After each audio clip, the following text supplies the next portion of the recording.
Hey, everybody. So tonight we are doing the Archangel Orifiel. Yeah, when I was writing this little section in the book,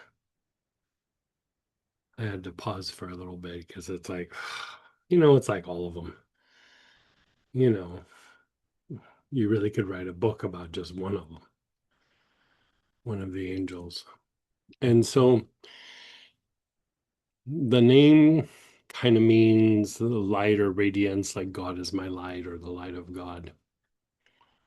And we've talked about what that kind of means. Um, when it says like bringer of light or the light of God. The thing that I would say about Orifiel,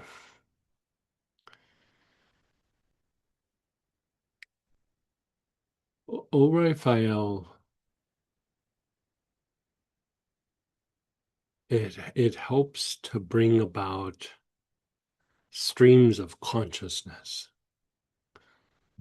Light isn't just light. There's the light comes in and it can fragment and do a lot of different things. Just because it's light doesn't mean it's always talking about the same thing. You're talking about some of the mechanics, but when you really keep going down the rabbit hole, you look at the 76 names of Metatron, for example, there's 76 kind of divisions of that energy that comes in and does all these different things. And even to say that there's just 76 is probably an understatement. It's just maybe 76 that we can perceive and understand.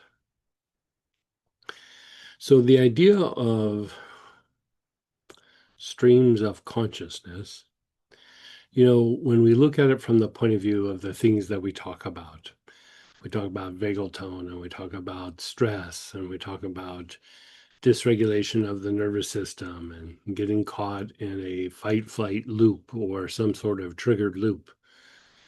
We get caught in an intellectual loop where we keep thinking the same thing over and over again, really trying to reproduce something that's from the past or using information from the past, but expecting completely different outcome, even though our past experiences say otherwise. And so when we're in a place of difficulty, when we're in a place of poor health, when we're in a place where, you know, how like sometimes you're just, I don't know. For me, I would say from time to time, I would just get the blahs. And it's not like boredom and it's not like burned out. It's that the repetition gets so much, I've had it. Like I'm sick of it. I am had it. It's the same thing over and over again. I can't break out of it. I can't do something different. Even when I try to do something different, it just sucks me back into the gravity of the same old thing again. Right.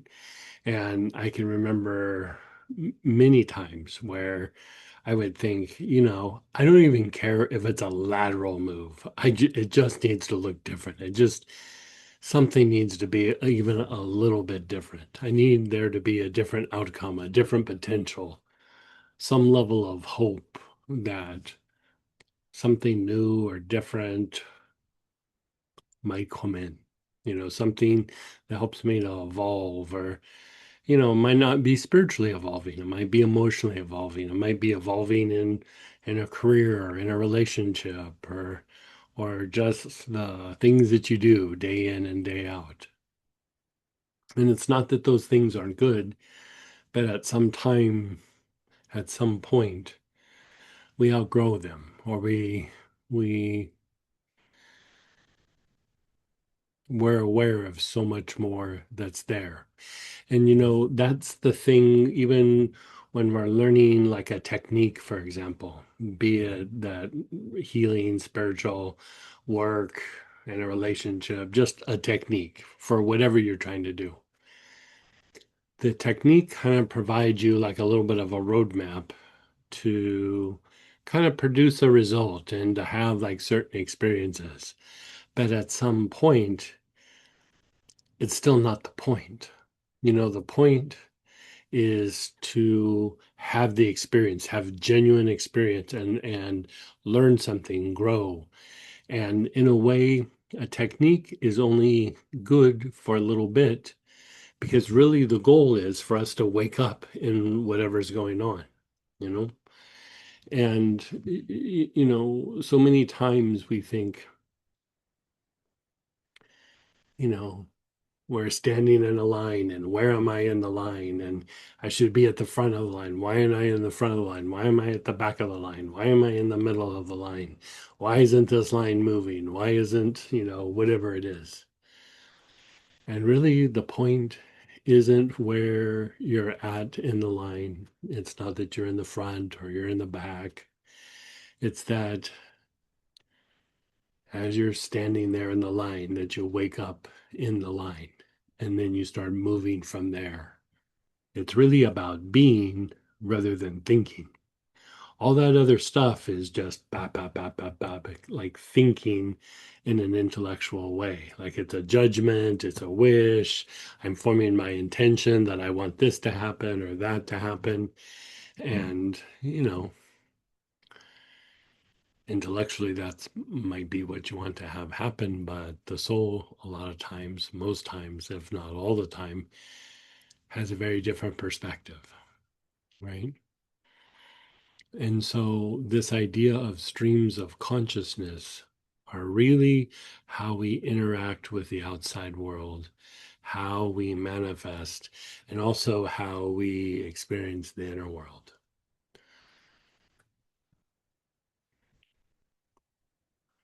When we get what I call the blahs, it's because we're stuck in a piece of consciousness within us and we're not able to expand and experience other parts of ourselves.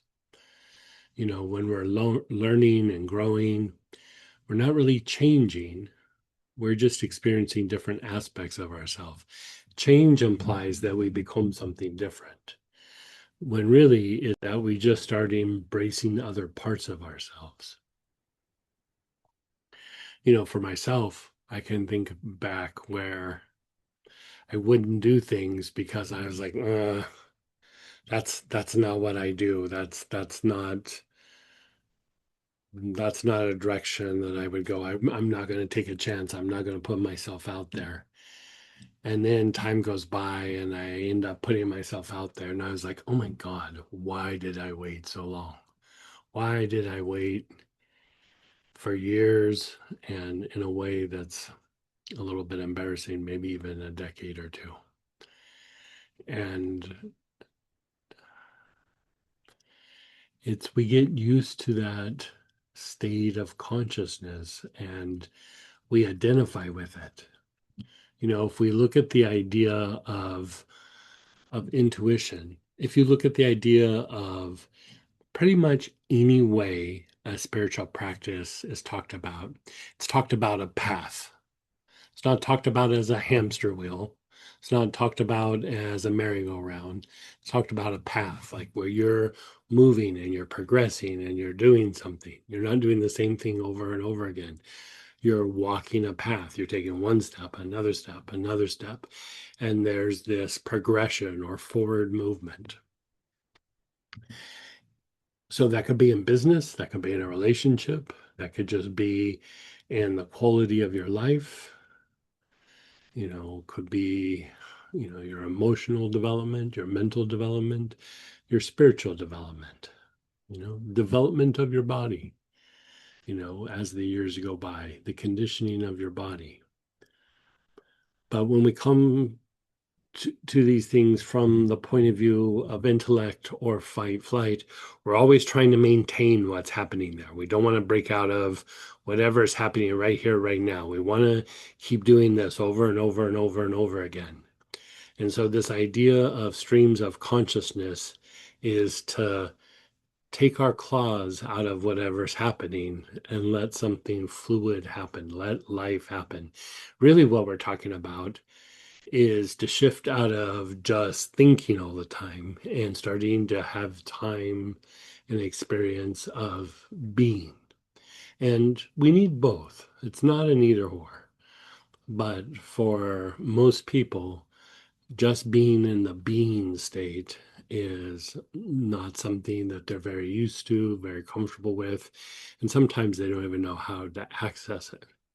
So this idea of working with Orifiel is to help with this process. And, even some of the meditations that we do with like Astara and with plant prana, it's always kind of guiding you to eventually have these deeper experiences. We do meditations with Astara and, not just Astara, a bunch of different practices and traditions all do a thing where you activate the heart and, you have your experience and maybe you move your awareness up to the crown. Putting your attention on the front heart is good. It's good.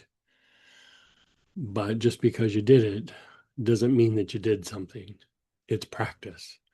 And at some point, you keep getting used to putting your attention and awareness on the heart. You keep putting your awareness on the heart. But at some point, it's only as good as the movement or the function gets generated. It's not about putting your attention on your heart. It's getting used to eventually developing an ability or a quality, you could say.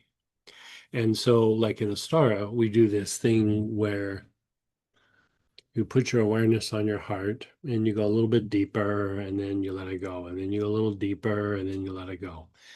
And then sometimes you think of like your prayer or an area of healing and you're focused on your heart and then you let it go. And then at some point, you visualize a rose, right? You visualize a rose and you're visualizing the rose with the front heart. Now, this seems very simple. It is very simple, but it seems very, very simple. It seems very elementary, but the practice is very deep. It's just intellectually, we go, okay, I'm gonna put my awareness on my heart and a rose, and that's so easy, or but there's a lot of things happening here. And remember, you're trying to generate or develop a quality within the heart. It's not about putting your attention on the heart. It's not even about putting your attention on the rose. It's about developing a quality within the heart. And, first you get used to putting your attention on the heart. And then you go, okay, now I'm going to visualize a rose.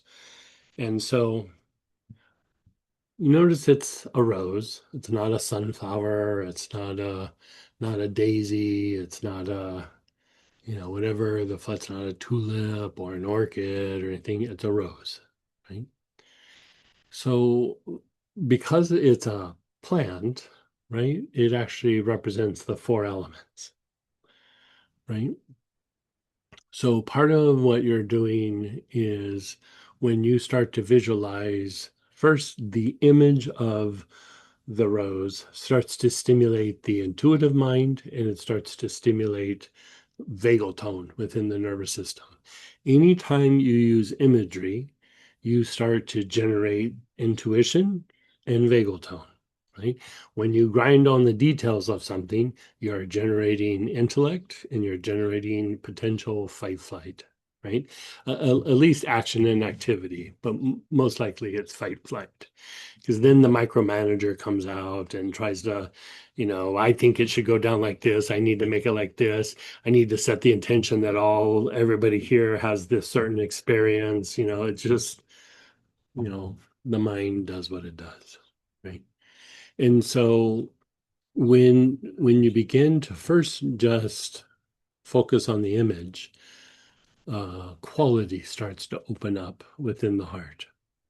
Then you're focused on the rose, and there's an integration of the four elements, earth, water, fire, and air. For that rose to be what it is, It needs earth, water, fire, and air, right? But the quality of the rose also, you could say that the rose is kind of an interesting plant. Like when you look at it from the point of view of like how it generates scent and its life cycle and everything. And if you look at a lot of other plants, they generate scent, they do the things that they do to propagate themselves, like to help get pollinated or spread the pollen or drop a seed or whatever it is. But the rose, by its quality,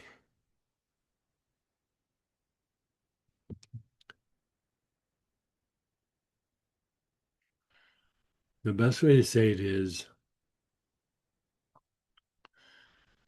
it puts in all its creative forces simply for expression.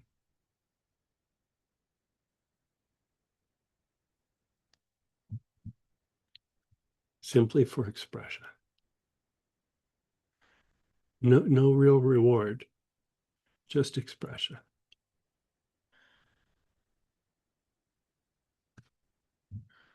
So when we start to work the the rose and the heart, we're starting to open up this stream of consciousness. And it needs to be combined with the basic chakra, right? It's not just about having the experience in the heart, but at some point that has to physicalize in the body, right? It's not just the heart, the solar plexus, the navel. It has to go all the way down and physicalize into the form, right? So as we integrate something into the heart, eventually, if we do it well enough, if we integrate those four elements enough, right? Enough, it begins to reorganize the form. It begins to reorganize our primal drives, and it begins to actually spiritualize the body, the emotions, and the mind, right? So you can do it with the rose. But one of the angels that is very good for doing this process is the Archangel Orifiel. It's an angel that um, we've been using for probably 30 years, 35 years, maybe 40. God, I'm getting old, 40 years maybe. And, it's not a very well known angel, but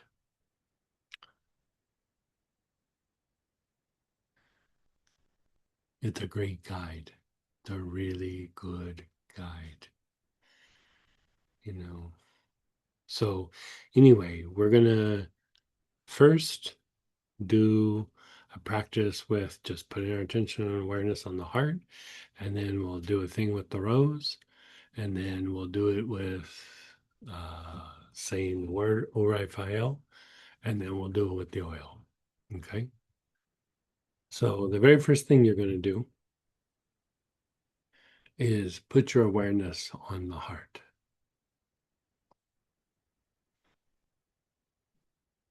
And if you want to recall a happy time, or you're not inhaling anything, you're not saying anything, you're just having the experience with your awareness on the heart.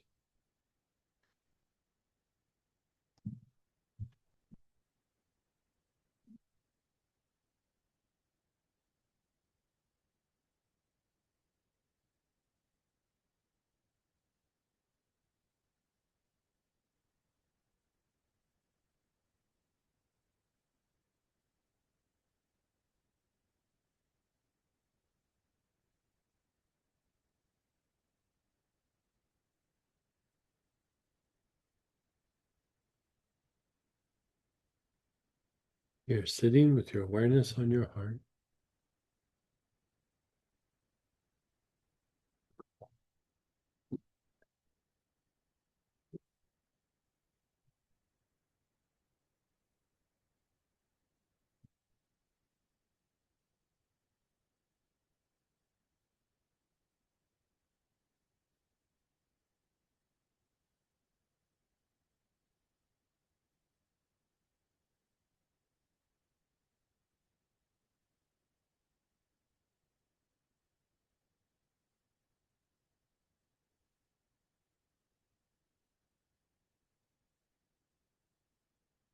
Okay, and then let it go for a moment.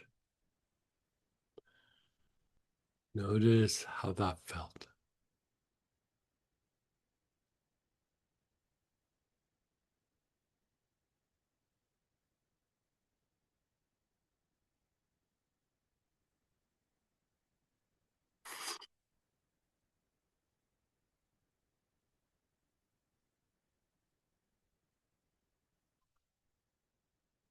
Okay, this time your awareness is on your heart,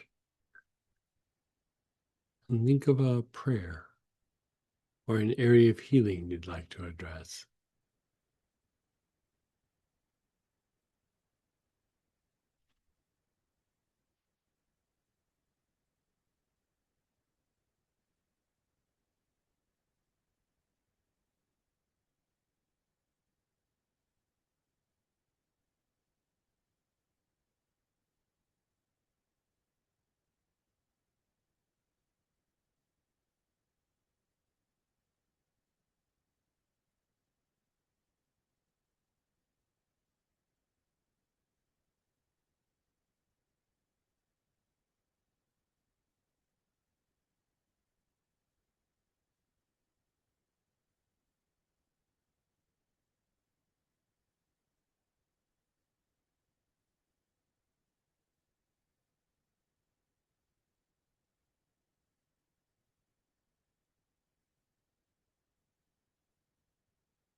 And just pause.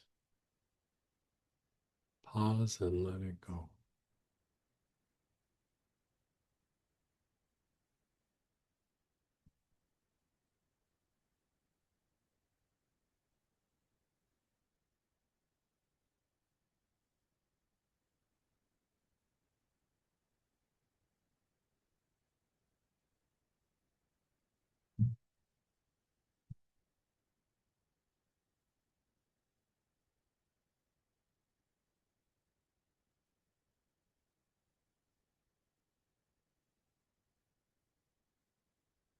Let's experiment with going a little deeper in the heart. So your awareness is on the heart.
Go a little deeper into the heart.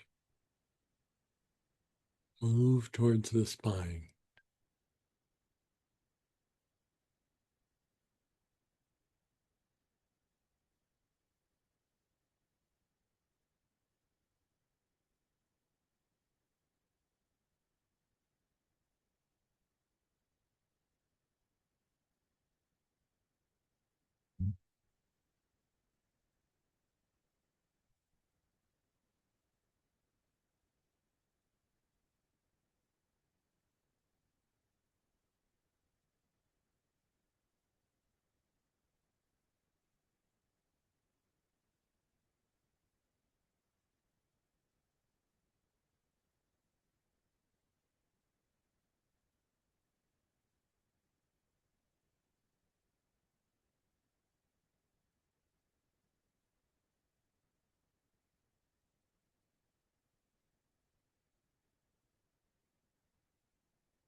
And then just pause and let go.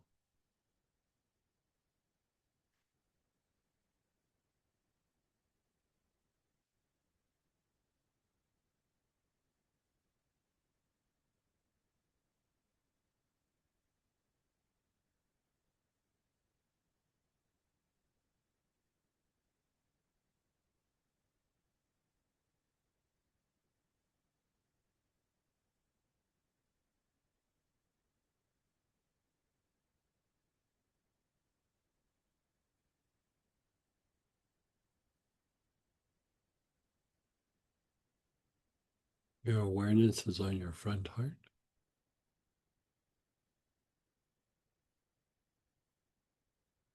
And with your awareness on your front heart,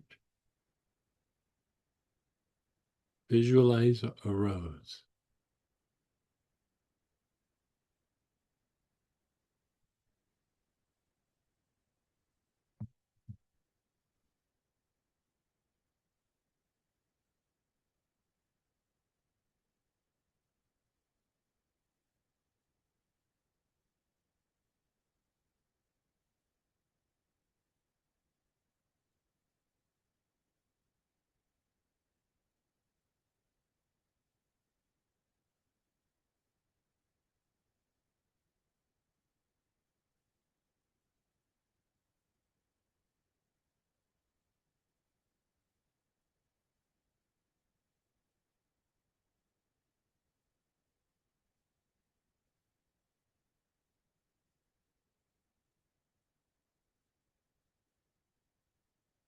You're visualizing a rose.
And then just let that go.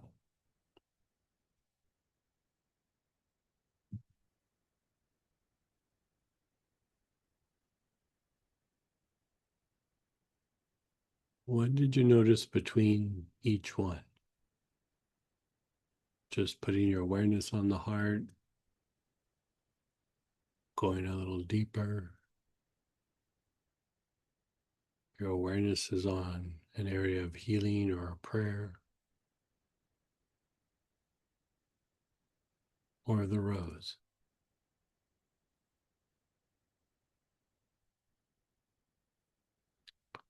Now, we want to take it a step further. So we're going to do that part again. Your awareness is on the front heart.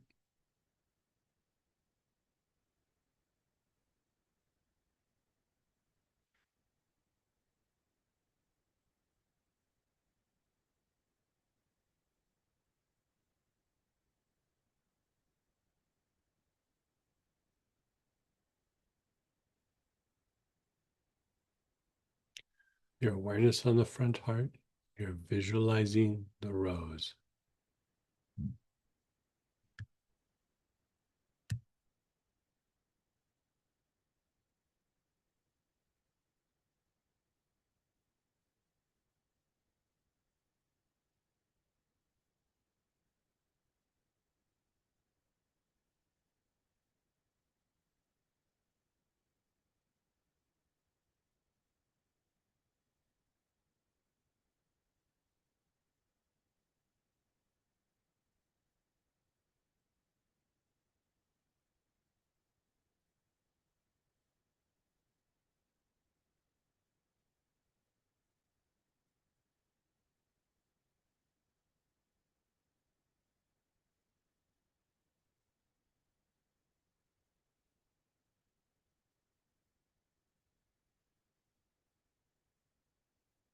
Let go of the image of the rose. Your awareness is on the bottom of your tailbone.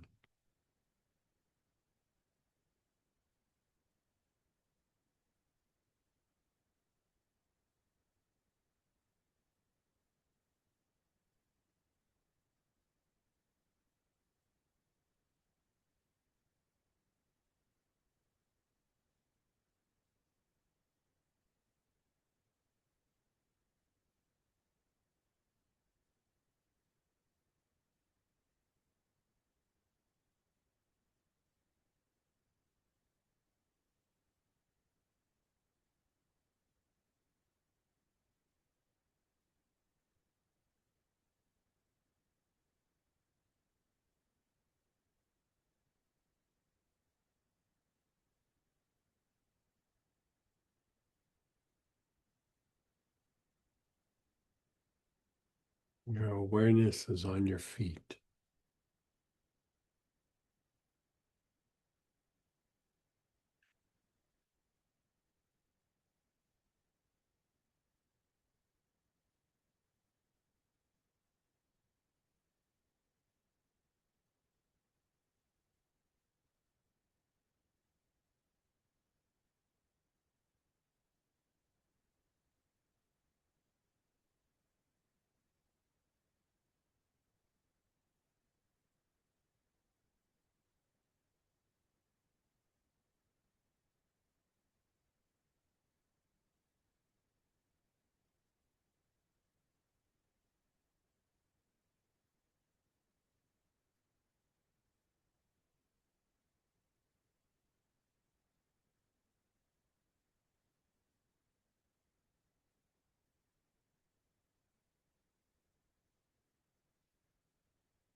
And then just let go.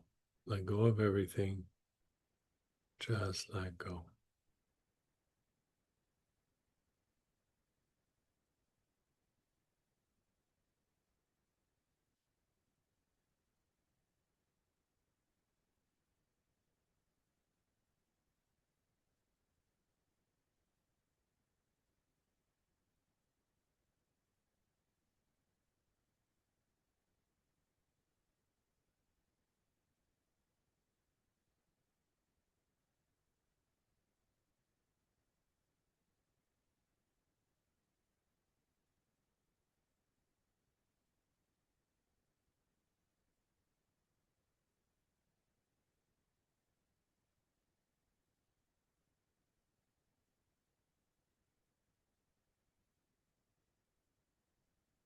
Let's try it with a name.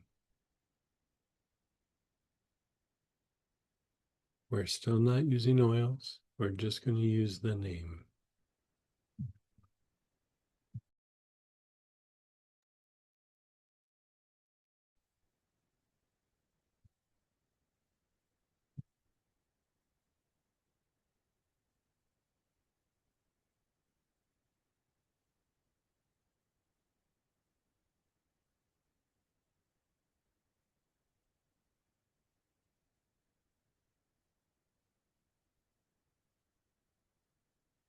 Awareness is on the front heart.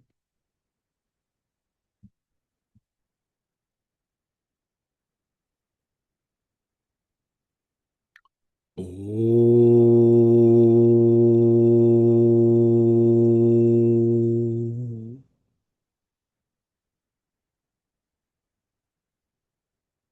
Right.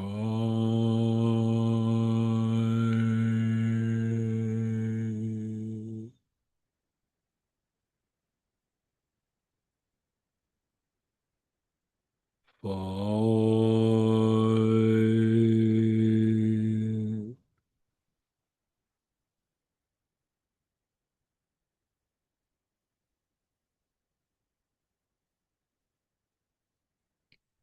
L.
Your awareness is on the tailbone.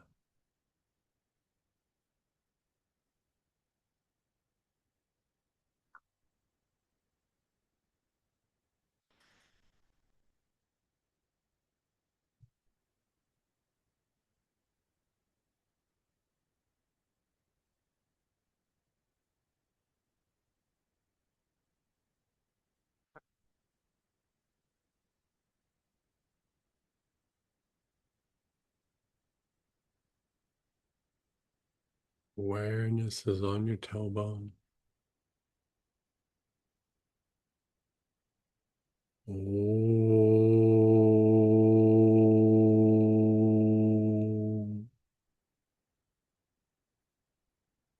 Right.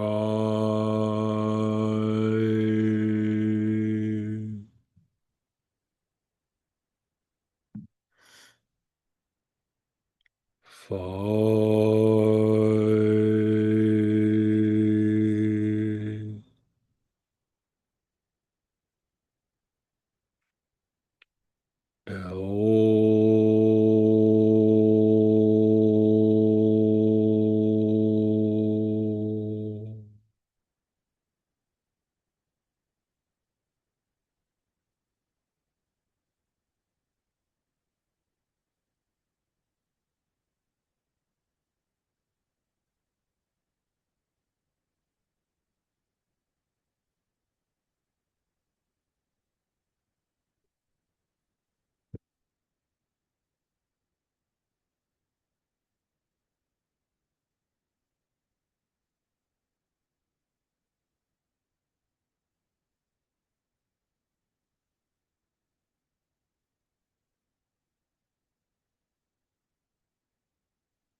So just because we're doing the technique doesn't mean that the stream just jump starts.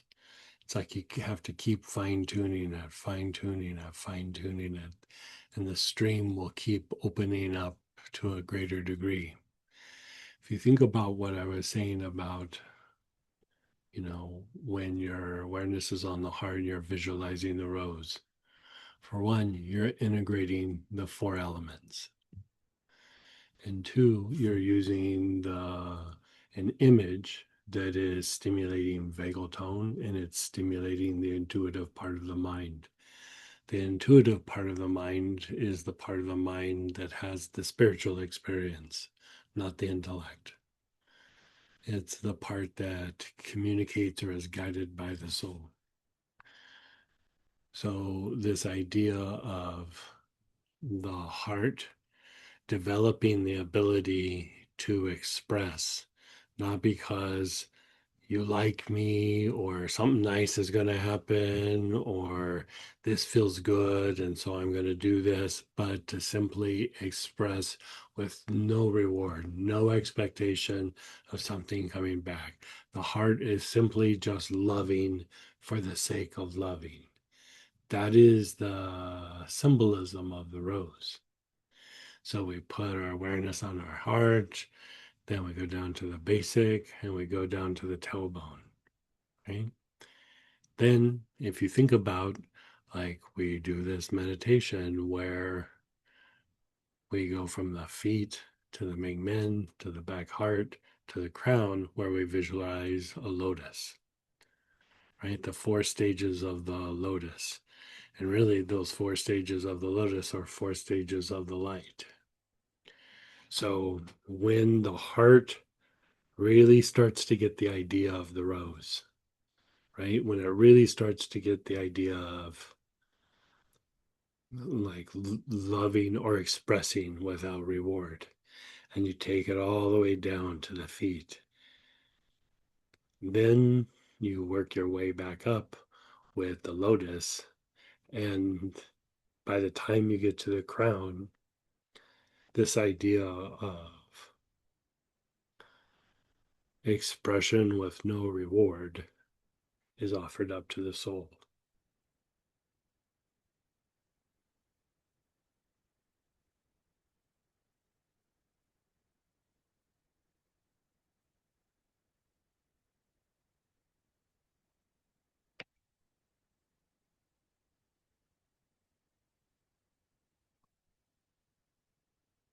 So let's pull out your oil.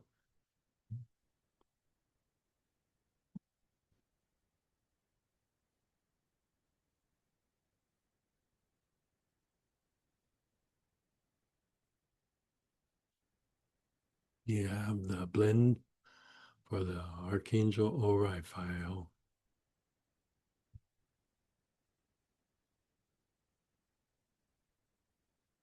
You're inhaling, your awareness is on your heart.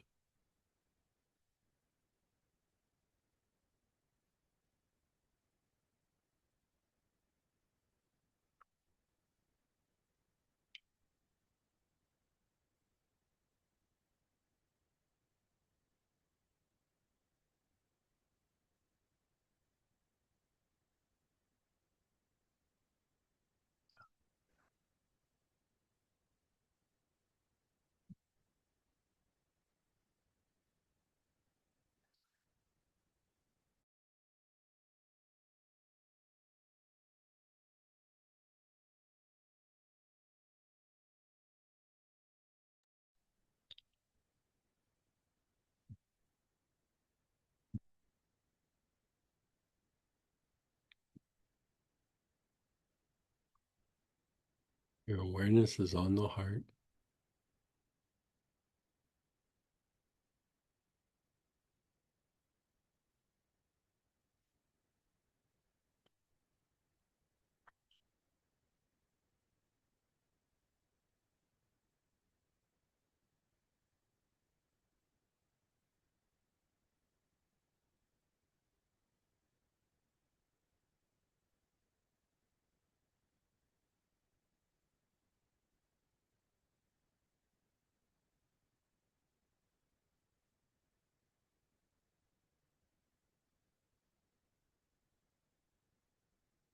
Move your awareness to the tailbone, the bottom of the tailbone.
Your awareness is on the bottom of the tailbone.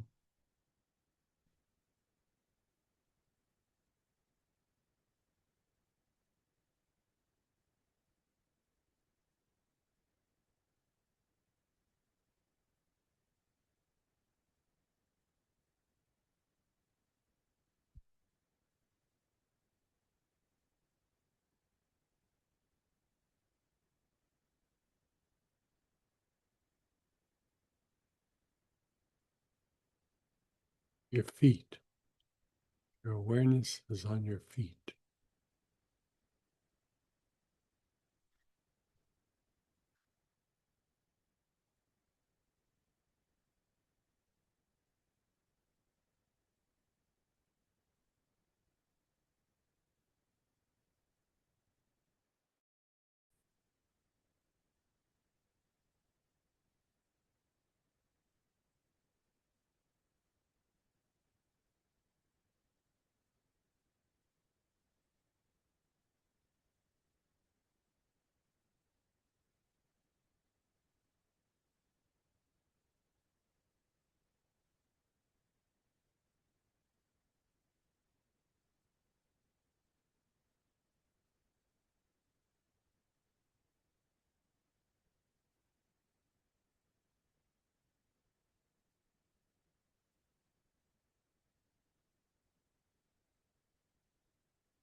You're just pausing and letting go.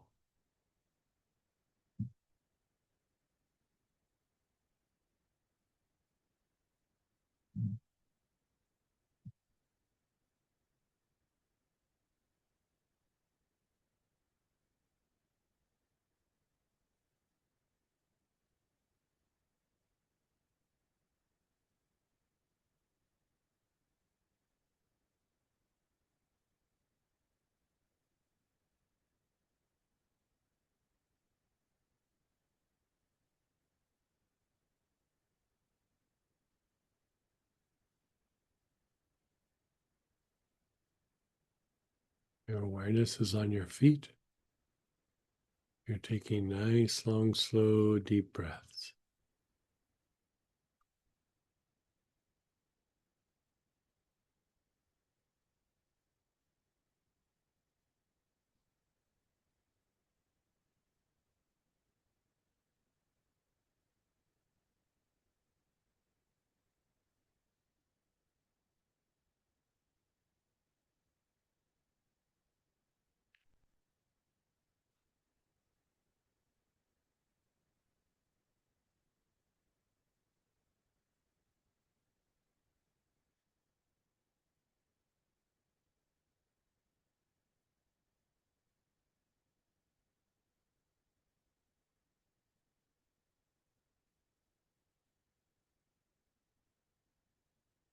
Move your awareness to your low back, the backside of the navel.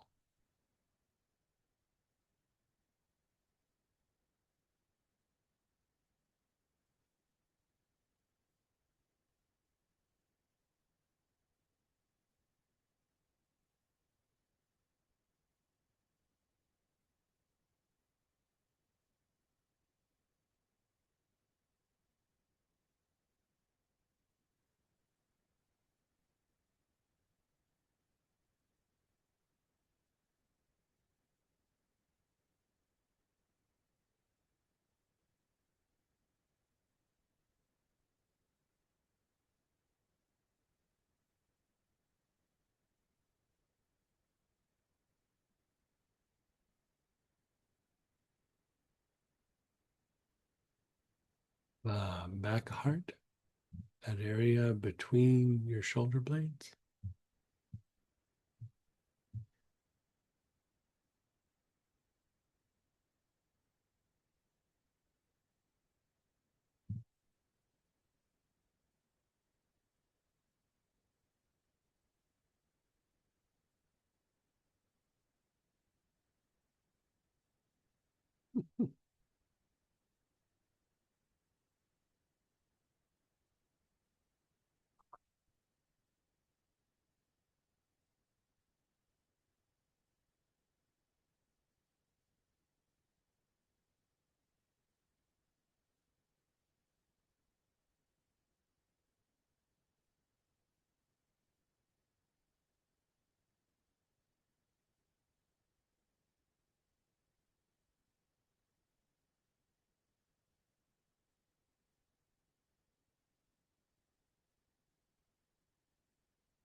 Your awareness is on the back heart.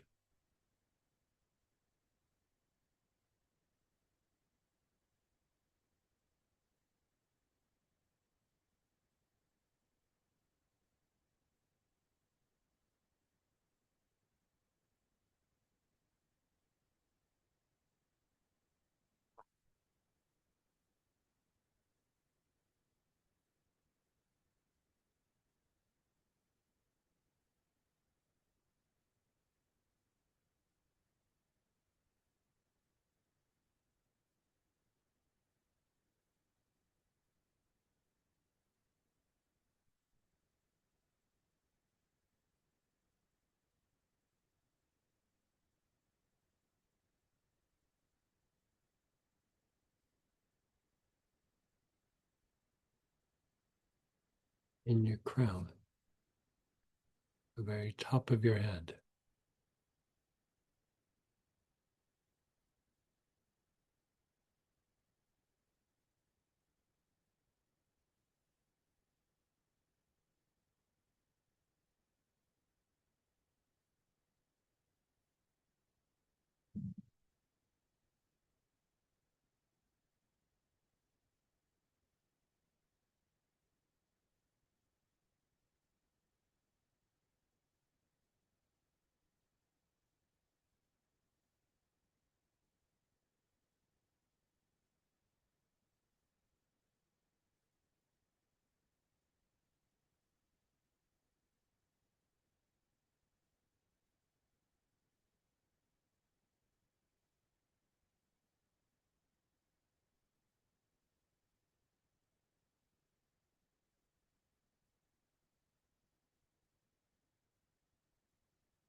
And then pause and let go.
Now, you can always stop right there, or you could do a couple cycles of the materialization breath, right? So you're going to hold your bottle to your chest, lower your chin, inhale, hold your breath, up, exhale, down, inhale, up, exhale, down, inhale, up, exhale, down, inhale, up, exhale, down, inhale, up, exhale, down, inhale, up, exhale, down, inhale, up, exhale. Just be still.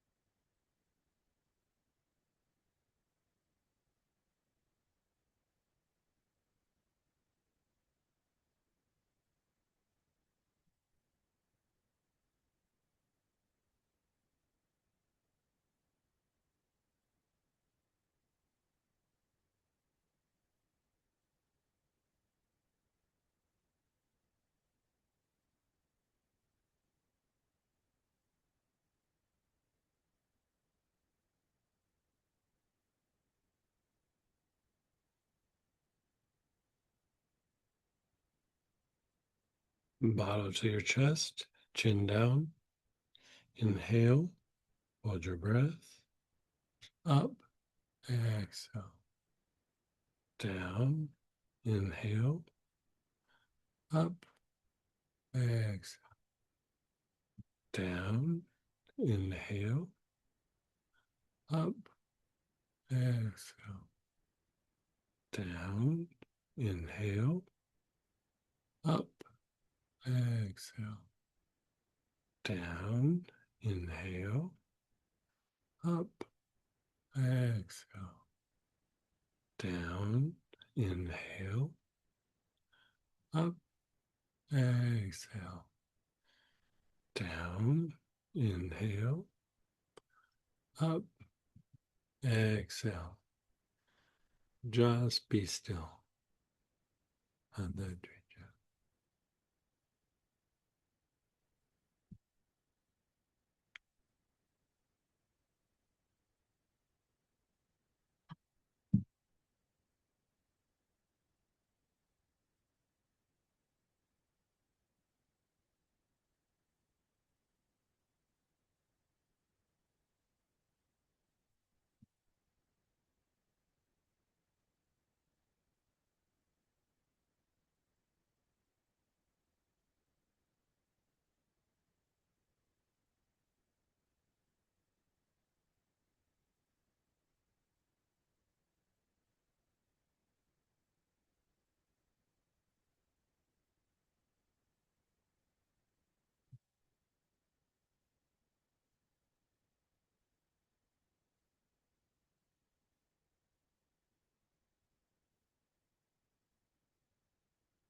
you could look at the idea of streams of consciousness as,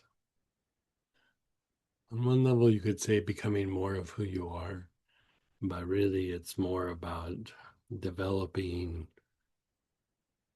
dormant abilities within you.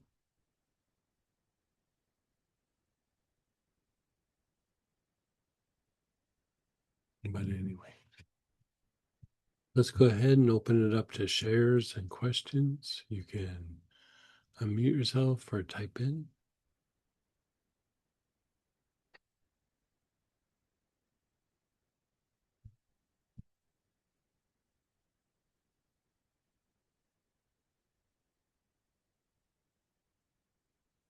Yeah, go ahead, Teresa.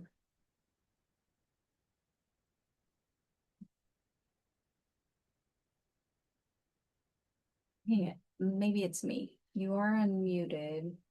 I just can't hear you. Let me just check and see if it's me. No, I got you. Go ahead, talk now. Teresa? No? Thought we could hear her for a sec.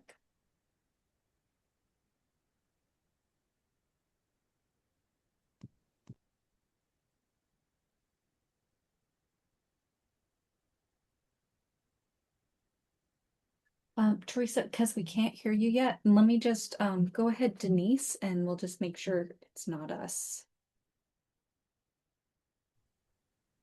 I just wanted to thank you.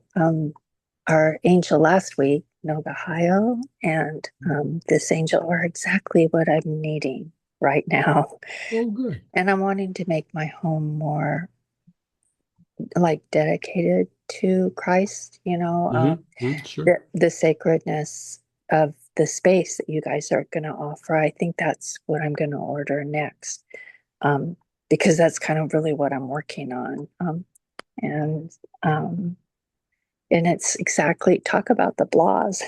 It's exactly Yeah, I've had a totally. really hard time uh, just getting kind of stuck in some stuff, Yeah. and so hopefully this will really help clear the space or Yeah. create the space for Well, space. if you think about like how, even like how we go through and we do work on ourselves. We go through and we shift the nervous system, and with all the work with the auric programming is, we go through and we work the energetic mold or blueprint, and eventually it physicalizes.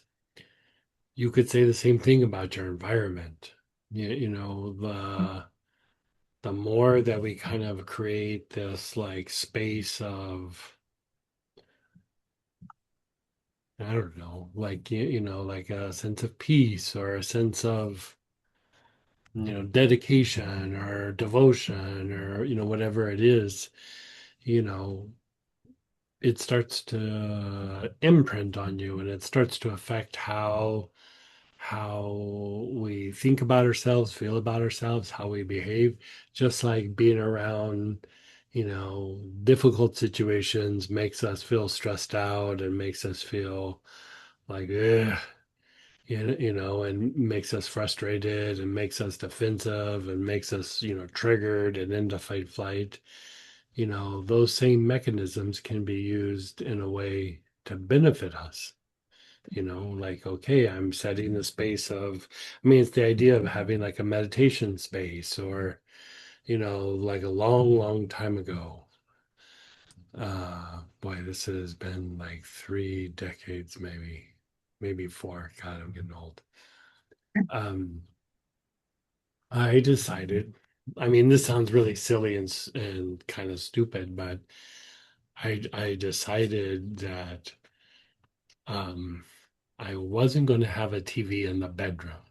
Like, how you lay down and you can go like, I'm gonna just watch a little something, or maybe I'll do a little work in the bedroom, because then all of a sudden the bedroom is not the bedroom anymore. It's the workspace, or it's the place to watch a movie, and I started noticing, I don't know about for other people, but when it would come time for me to lay down and go to bed, it got really easy for me to get distracted and start watching a movie, or go and start thinking about work and making notes, or because even now, like, if because sometimes I'll wake up in the middle of the night and I'll go, I gotta do a brain dump. There's a bunch of information. I get up and I walk out of the room and I walk to my workspace. I dump it, and then I go walk back to bed and go back to bed, because the bedroom's the bedroom. Mhm. The meditation space is the meditation space. The space where you do your bills is the space where you do your bills. You know what I mean? And, Exactly. and And it that's exactly, really, you're right yeah, on for me. yeah, Yeah. really sets a pattern. And it doesn't have to be a massive place. It doesn't even have to be a whole room. Like, you sit and do your bills. Like I do all that kind of stuff in this little tiny, like little space. It's not like some big office or whatever. And but when it comes time to do those things, that's where I go. And then if I'm gonna, do something else, if I'm gonna go do healing, I go to my healing space. And and it's almost like there's these like little altars all over the house. And so, like you said, like creating some sort of sacred space doesn't have to be the whole house. But we were just having an experience this last weekend, and we were somewhere, and um we needed like, towels, or somebody was dropping off food from the hotel or whatever. And they would walk in and they were like, it feels so good in here. And, we were just doing our thing, but, we had our oils out and we were, doing meditation and little mantras and everything. And it was funny because people would come in to drop off the towels and everything, and they didn't leave very quickly. Like, you know what I mean? Because they were like, "This was really nice in here," and it was a very sweet compliment. But it just goes to show, like, when you create the space around you, it makes it easier for you to do whatever you're trying to do. You know. Exactly. And Yeah. that's because otherwise it's like your brain's just carrying all this different segments and Yeah, it's too you have too much. much to It's just too overcome. much. Yeah. Yeah, you have too much to overcome. Yeah. So thank you. Yeah. Yeah. I appreciate you sharing that, Greg. Yeah. I'll see if um, uh, Teresa comes back. Remember, she was saying she was having some challenges with Wi-Fi the last time she was on, Yeah. Yeah. right? On the Yeah. ferry or something like that. Okay, I'll Yeah. get off now, though. Thank you. Okay. And yeah, go ahead, Teresa. Let's try. Okay, does that work There we now? go. Yep, I can hear you. You're jumbly, Yeah, but I'm in the fairy line. Apparently, that's what everyone needs. They need angels. Um, yeah. So I have a question, and it's like contextual around what I'm working through. Like last week was a really powerful week, and I feel like Mhm. lots of relationships just fell away. Um, which I recognize, in hindsight, needed to. There's still been some like hurt feelings, and it's Sure. kind of like this big lead thing I put down, and then I keep picking it back up. Yeah. And it just needs to be put back down. So that's what I was focusing on in the heart. Mhm. And ironically, when you were talking about creating space, like this week, I have just intuitively started doing my job search in a room at the library. So I thought, oh, that's fascinating. So I do think maybe it is about creating space, but I'm so used to people saying, yeah, we're going to help you out, and then just being rejected. Um, Yeah. Yeah. Yeah. so I'm just wondering how this angel could assist. Well, like when you're talking about the streams of consciousness, you are talking about a kind of materialization. And so, how we did the practice like at the beginning where we did like just the heart, and then we did like the prayer and the area of healing, and then we did like deeper, and then we went to the rose, right? So I would say with something like that, I would go back and forth between the goal or the objective. I would still integrate the rose into it, or the name of the angel. Mm-hmm. And so either one. For me, like for a lot of years, I stopped doing the rose because I was always doing the angel. Like I was just like, ugh.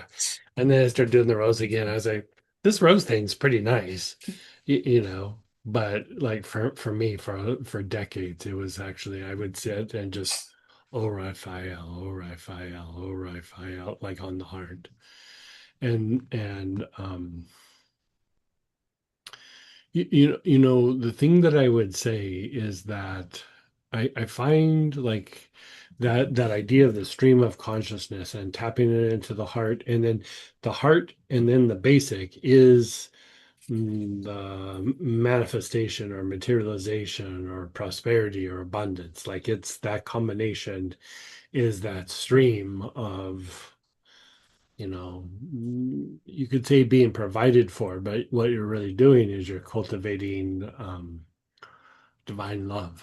You're taking light and you're writing the light into love, which is stability, providence, being provided for, like, manifesting things of that nature. And so, that part of the the heart going back and forth between the angel and the objective, and then take it to the basic. After you've done it for a while, you're going to spend a lot of hang time up on the heart.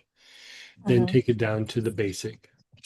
And then, at that point, you don't need to visualize anymore. Like the information's already in there. Now you're just like digesting it.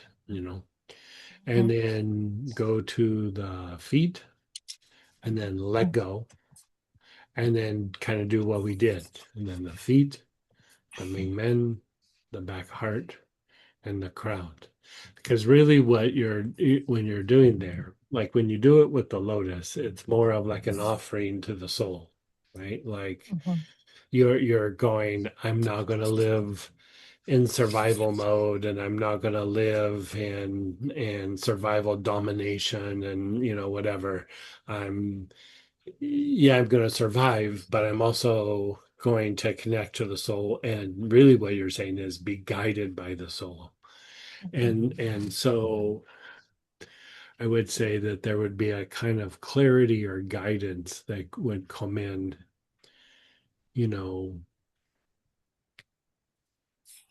we look to like people to help us in these situations, but it's really the guidance of the soul that just puts us in the place that we need to be rather than the people doing and helping with what we need. It would be Mm-hmm. amazing if it was that, that was the case. But most times it's the soul directing us to the right place or the right situation or the right phone call or picking up that phone when it looks like it's a spam call and it ends up being something different, whatever it is. Mm-hmm. And it's not very intellectual, but like there'll be some sort of guidance or drive the more that you tap into that aspect, the more you kind of start putting yourself in the right place at the right time, or the right situation. And, you know, I don't know, for most people, for me, that's a little bit scary.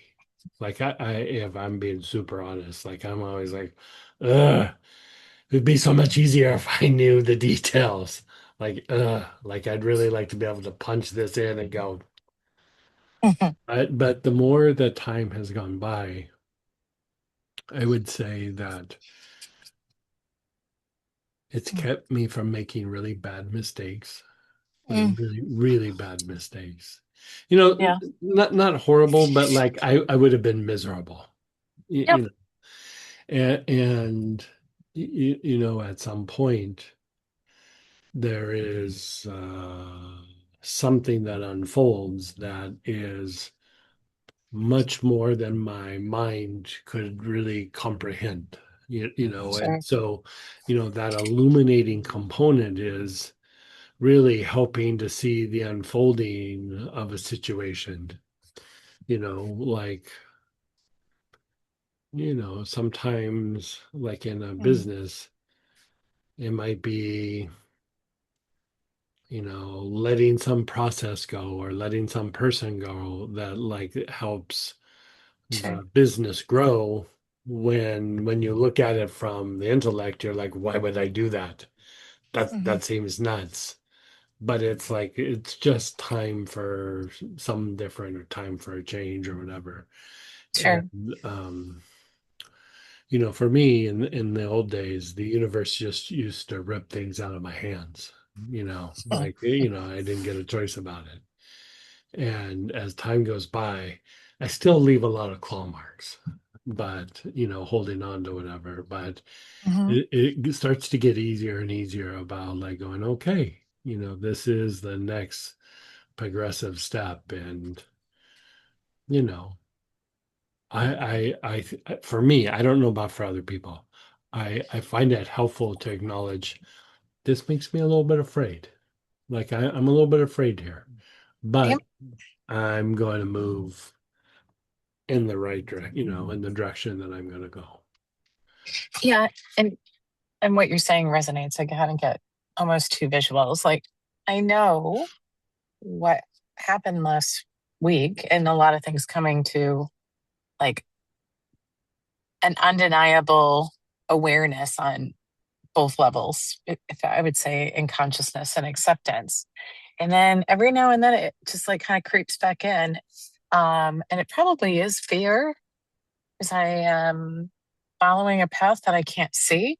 Yeah. Oh yeah. So How could you rather not be than, afraid when that's happening? I mean, well, I'd love to you be know, able, like, I'm so brave I could do that. I'm a big sissy. If yeah, I can't see it, I'm such a sissy. well, My and God. the people I'm leaving behind, I wouldn't say that they were healthy or supportive. So it's not, I'm just leaving behind something that I don't want to do anymore anyway. Um, so in the situation of occupying the mind versus putting energy to something I don't want, when I do the goal, um, is it really just on the goal of, show me the way? Um, Yeah, I would say the goal is a really nice suggestion. yep. It's a movement. Okay. And to be able to like move in that direction. But I go back to that silly story I tell you about my friend, and I go, I want this car, I want to spend this much money, and he comes back with this substantially better car for the same money. And I was like, no, I don't want that. I already had it in my head, I want this. And he's like, I'm trying to give you a car like this. And I'm like, no. He's like, it's the same money. And I'm like, nope, I had this in my head. And you know, as much as I laugh at that story, and I would love to say, yeah, I've never done that again. I do it all the time. I wish I love the story because it's exactly the message I got last Yeah, Thursday. Like yeah, you're holding on to something that is yeah. too small for you. Well, And it it's also is not, survival. If yeah. you think about it, it's like that whole thing about being in survival mode. I mean, it's a thing. It's a real thing. Hmm. And to be able to go, I still need to survive. It doesn't mean shut that down, but at the same time, I still got to keep it open to something bigger and better can come Okay. in. And yeah, Yeah. The bigger and better. So working with this angel and with what you highlighted, focus on the heart mhm. and the angel and the objective, or what I heard was angel or rose and objective, Yeah, yeah. and then move to the basic. And I don't have to visualize And anything. right at the basic, nothing, then go to the feet Yep. and let go. Going to the feet's important because you're still releasing like information into the earth. And then you kind of gather it back up and then you move it upward. So if you're not using the angel and you're using the rose, when you Hmm. go back upward, do the lotus. If you're Got it. using the angel going down, then use the angel going up. Got it. Okay. Yeah. And when you say the lotus going up, that is crown, Like back, heart, main, feet, right? right. You visualize the lotus underwater in the mud with your awareness on Hmm. your feet. Then the Ming Men, right? The Ming Men is transmuting, like it's transmuting and it's moving energy up. So in that, when you're visualizing the lotus, you're seeing the lotus move through the water. It's transmuting the emotion, right, of the body. And Hmm. then you arrive at the back heart. And then with the arrival at the back heart, it's starting to surface and it's starting to open up, right? And then from there you go to the crown and then it fully activates. And that Hmm. is symbolizing the movement from the the heart to the crown, right? The Hmm. crown really doesn't activate until the energy from the heart moves up. And so it Okay. also is those four steps are the four aspects of light. And Mm. when you harness those four aspects of light, you're harnessing divine intelligence, which is then by harnessing divine intelligence, you're producing love or providence or stability. Okay. Okay. Perfect. Thank you. You I so look I look forward to receiving a better card than I've imagined. right. Exactly. Thanks, Greg. And then go ahead, Donita. Hey, Donita. Hi, Greg. Hey. I just wanted to share, I think. As soon as I could feel the energy. You were just talking at the beginning. We didn't even do the oil. And I could feel kind of strong energy. And then as soon as we put the awareness on the heart, I kind of melted. If I don't even know the word for it. And it just was so strong, and I got so sleepy, and it was really kind of like I was in this fog or something. It was really thick, sleepy, deep state that was like really hard to. I was even surprised, like, what is going on? Because I was fine before. And then I kind of woke up. By the time we started the oils, I was awake more. Mhm. So just curious. And, I was in a different state when we did the oils. But Yeah, like a lot of times when we have our first experiences, there's like less movement and there's more like emotion that we're having to kind of work through. I was just having that experience over last weekend. I was doing this process, and the first time I did it, I was like, "Whoa, this knocked me out." A couple times through it, all of a sudden, I was having very deep experience. It wasn't knocking me out, and it was like 10 times as strong. But that first time through was like, ugh, ugh. And just like we talk about like breaking out of the repetition. I mean, part of breaking out of the repetition is we do have to process the emotion associated with that repetition. Like there is an emotion that kind of keeps us there. And even when it gets cleaned up, it's this like kind of light, but it's like this dense, like kind of heavier like light. And it's still good, but it's the more that the energy body refines, the more that there starts to be movement. It's not that heavier. It's not that it's thick and sticky, it's just like heavy. And what you're doing is you're breaking out of some sort of repetition. And so for me, like whenever that happens, I'm like, I've hit pay dirt with this. Like, whatever it is, this is something that I need to break out of. And then as time goes by, you start to have a much deeper experience, and there's nowhere near like that it knocks you out or the heaviness or, whatever that might be. And so whenever you see that, like I would go back and revisit that because that usually is you have hit on something. And so sometimes there might be color to it, but most times it's just this kind of dense white. And it's good that it's white and not like, gray or dark or whatever, but there's still like the vagal tone has to get kicked in, and like the processing of that emotion to be able to break out of whatever that repetitive cycle is. okay. That's why we're always like, like over the weekend, Samantha and I were talking about, just our personal practices. And I was like, God, I sound like, anything that I was doing, I was like, and another thing about vagal tone, and another thing about vagal tone, another thing about vagal tone. What about I should probably work more vagal tone? And I'm just like, God, I'm just a broken record.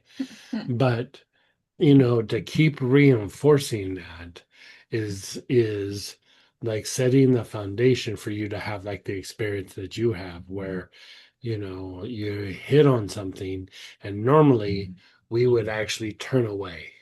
Like that's usually what happens for most people is you would hit that and you would just go, no, But when we have developed enough vagal tone, you hit it and you go, oh, and you kind of like you're processing it physically, emotionally, mentally, and then you process through it a couple of times, and then you go back and sit with it again, and you're like, you're getting information, you're moving things, you're doing things, and so again, that's a lot like hitting pay dirt. Like, I would go back and whatever that was, I would revisit it.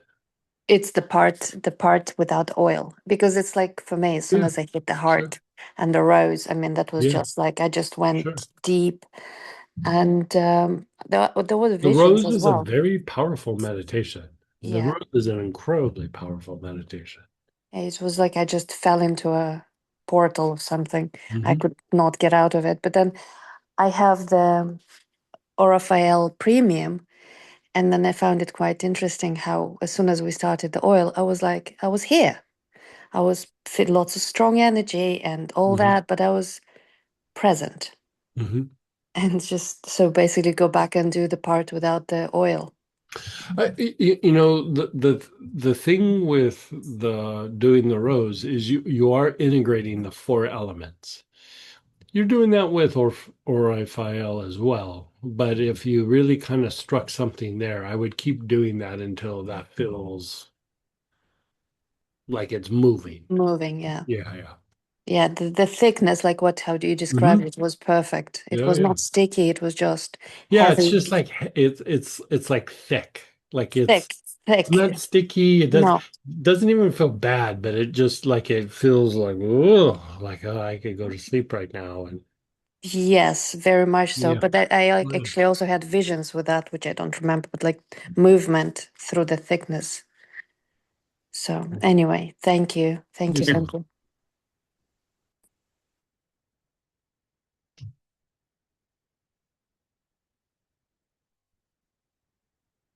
I say let's do a little Yeah. more. So we're gonna we're gonna do another round.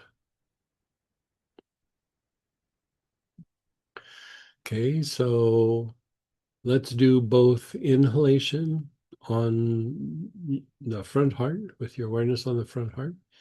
And as you do inhalation, I'm also going to say the name. So just start taking nice, long, slow, deep breaths.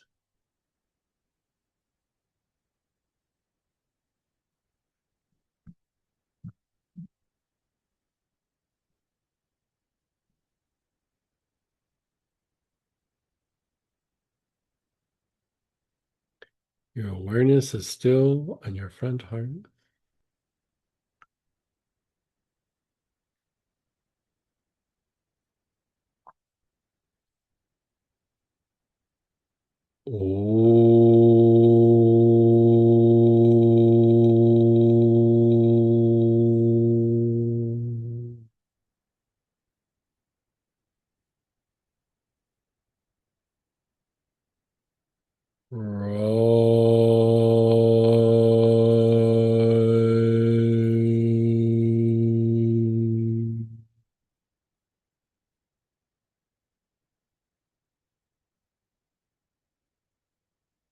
Om. Om.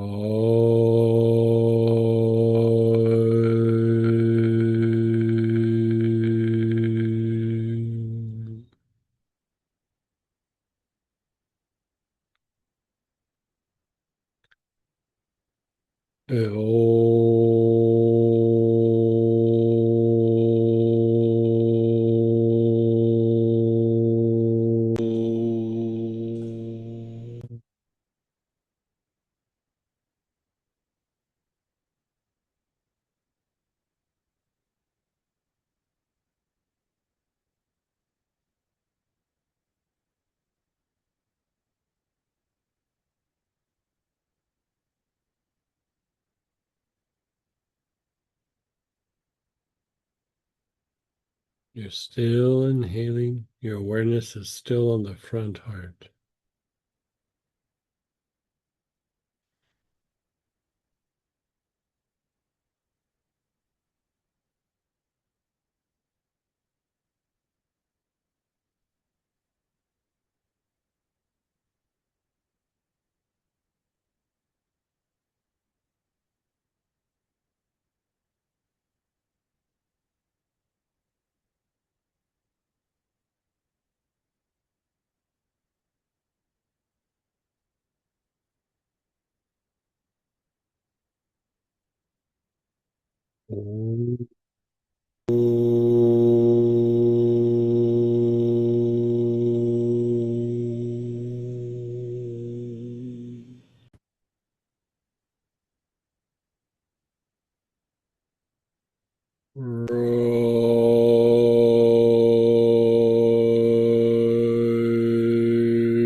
Move your awareness to the bottom of your tailbone.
Your awareness is on the soles of your feet.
Just letting go.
Your awareness is on the feet, the soles of your feet.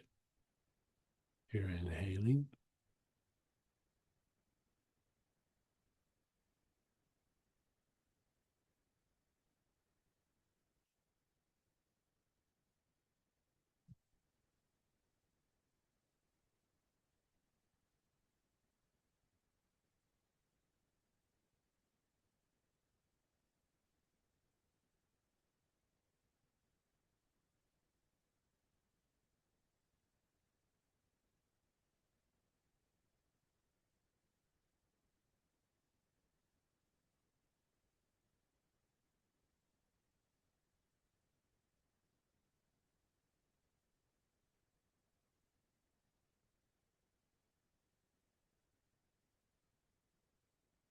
Your awareness is on the low back, the back side of the navel.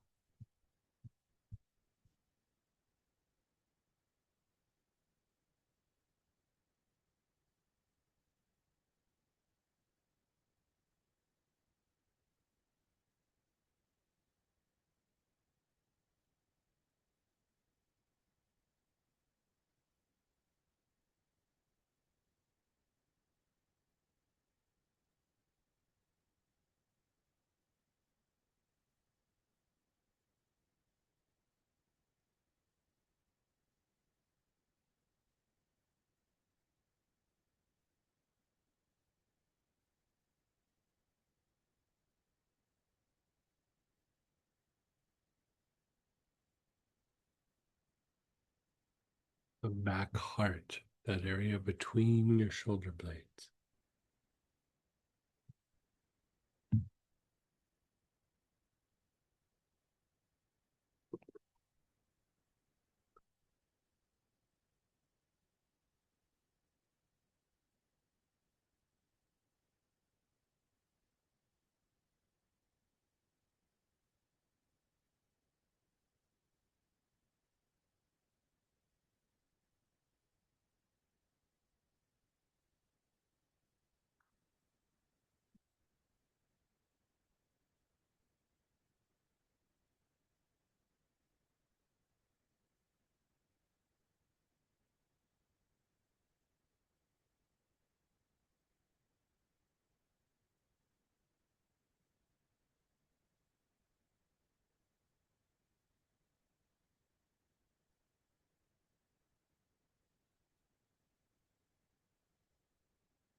Your awareness is on the back heart, that area between the shoulder blades.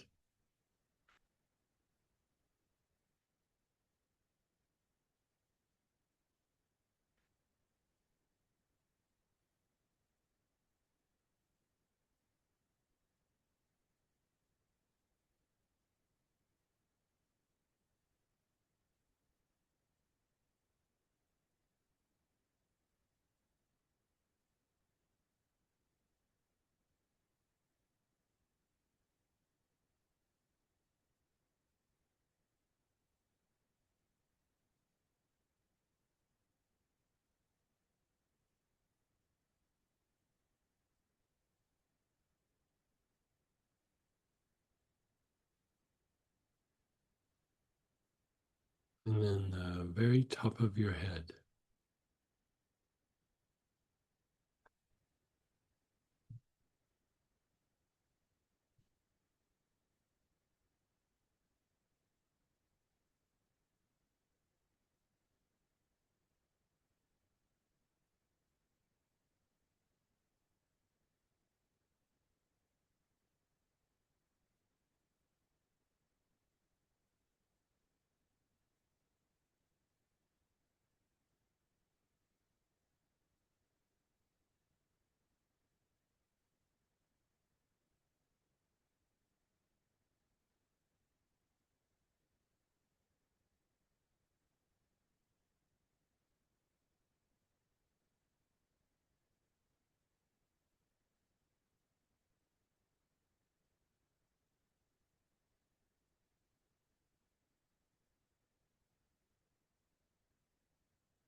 And just pause and be still.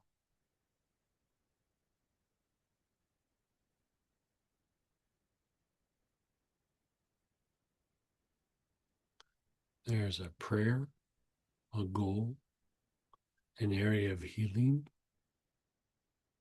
contemplated right now.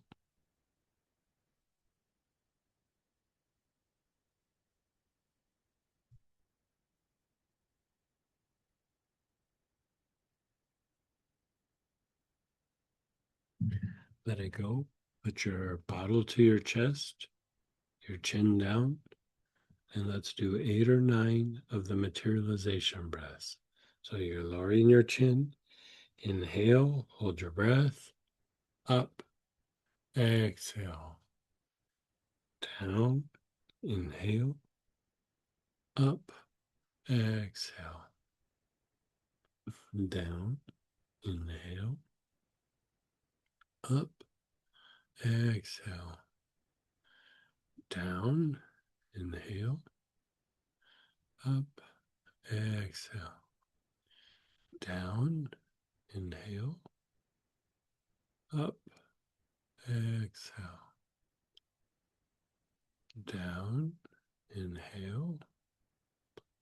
Up, exhale. Down, inhale. Up, exhale. When you're done, just be still.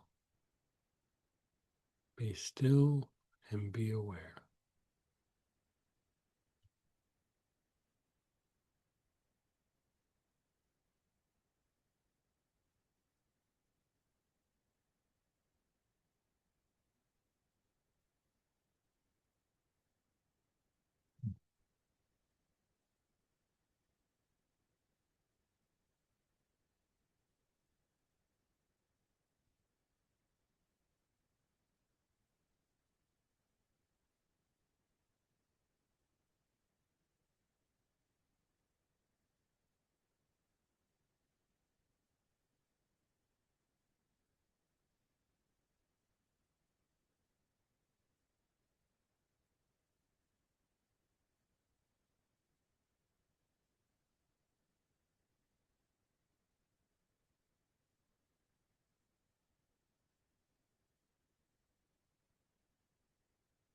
Then again, reflect on your goal, your area of healing, or your prayer.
Let it go.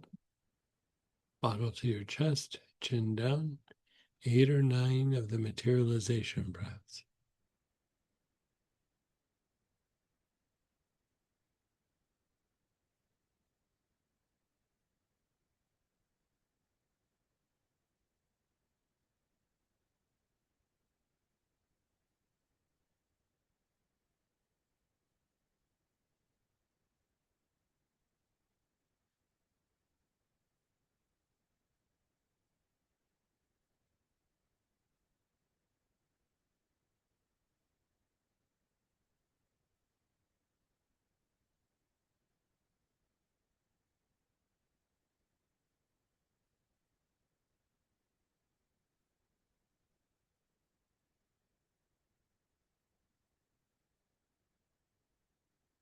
And just being still.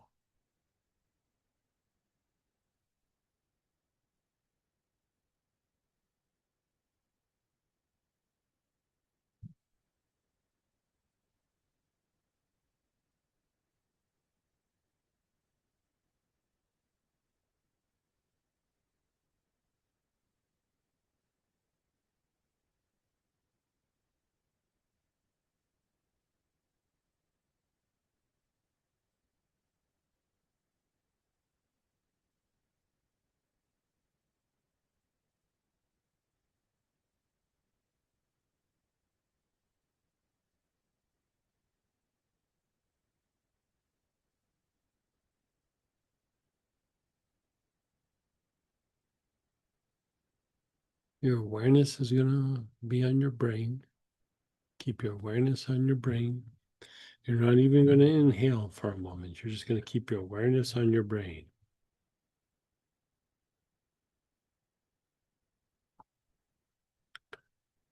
Just hear my words with your awareness on your brain.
Inhale the oil with your awareness on your brain.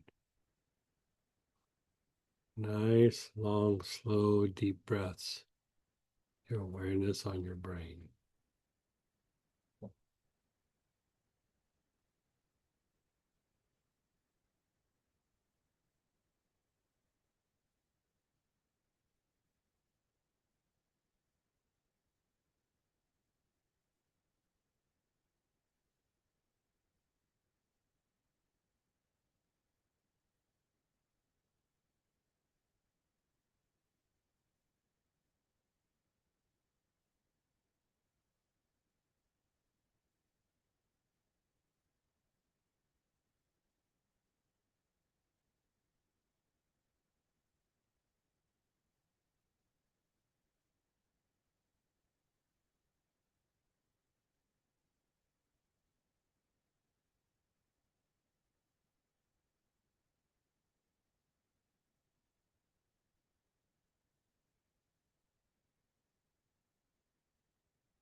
And then pause and be still.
And then again, inhale with your awareness on your brain.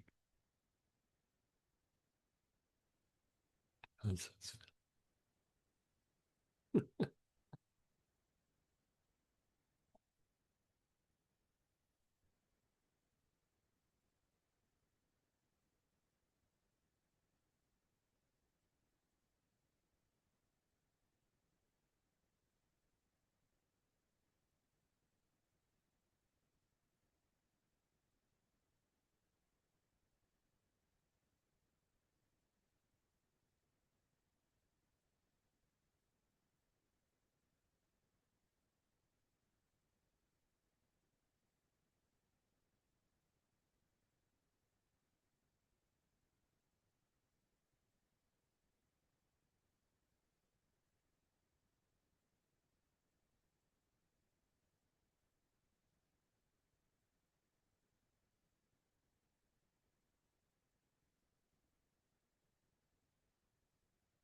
And then pause and be still.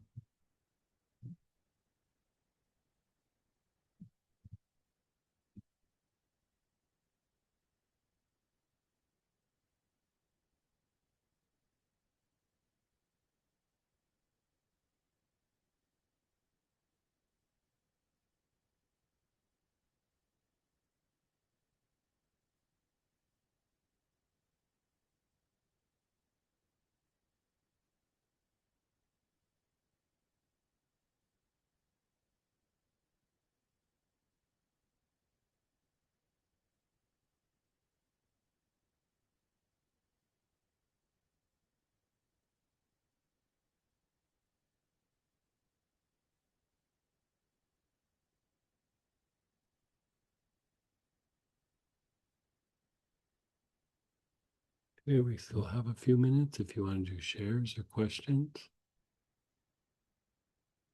It felt like a very nice practice.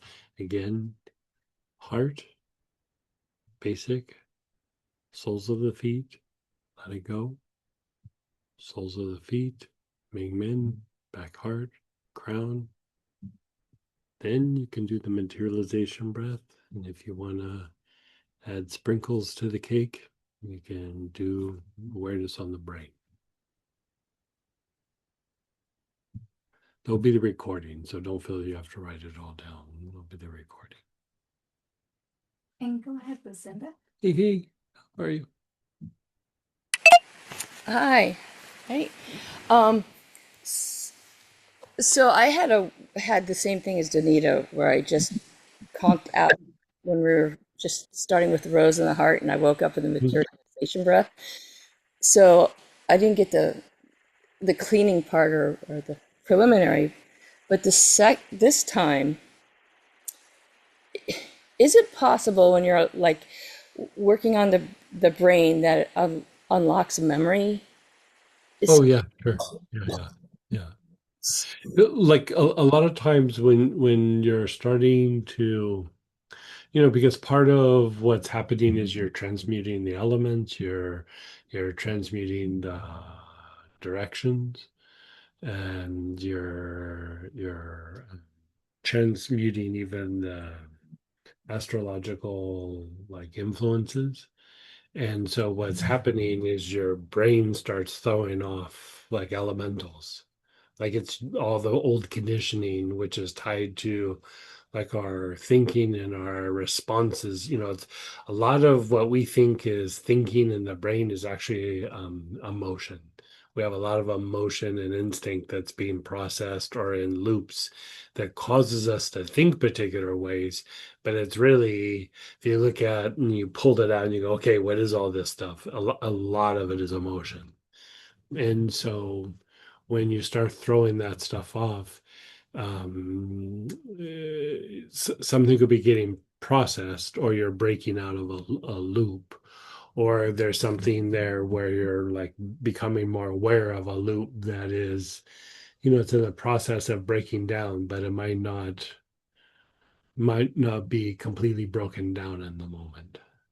But it's like it's exposed and like light's hitting it, and so it's coming to the awareness. That's Yeah, that's very interesting. The whole process was was interesting as I ended up having to focus just on the right side of my brain because my left wanted to narrate and talk through. Sure. Oh yeah, yeah, oh yeah. We all do that. Yeah. Like really bright, went to childhood home, then it got really dark, and then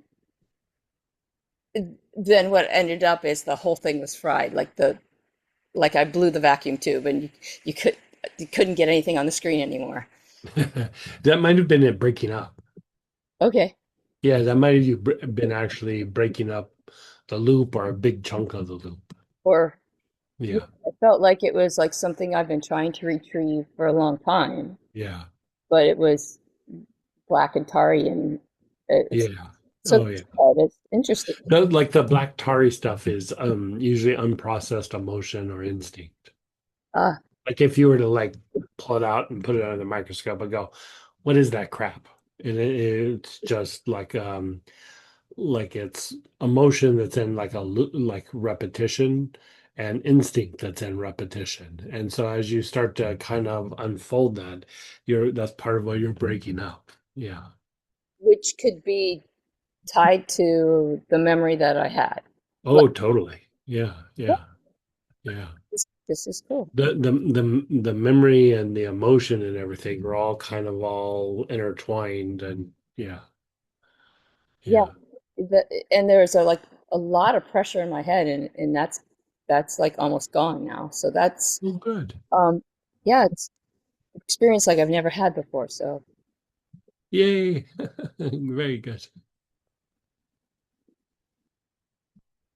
That's a good experience. Yeah, that's very cool. Somebody's asking, what does the last bit with the awareness on the brain do? Oh, it cranks up the motion of the stream of consciousness. It kind of, and like I was saying to Lucinda, like your as things start to improve in the body and the emotions and mind, part of what happens is your brain starts kicking stuff off by going and doing the thing on the brain with the angel. It just like deepens the process, and it's like instead of using a little broom, it gets out the big push broom and goes, well, let's just clear this crap out of here.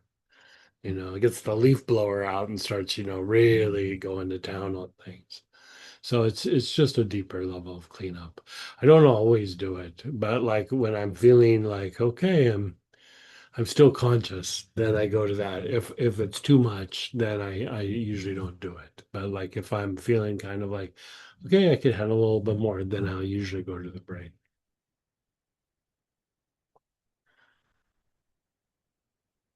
They're asking, should I be using the kit spray on my head? You could, yeah, sure. Yeah, yeah. I mean, the spray is to flush things out.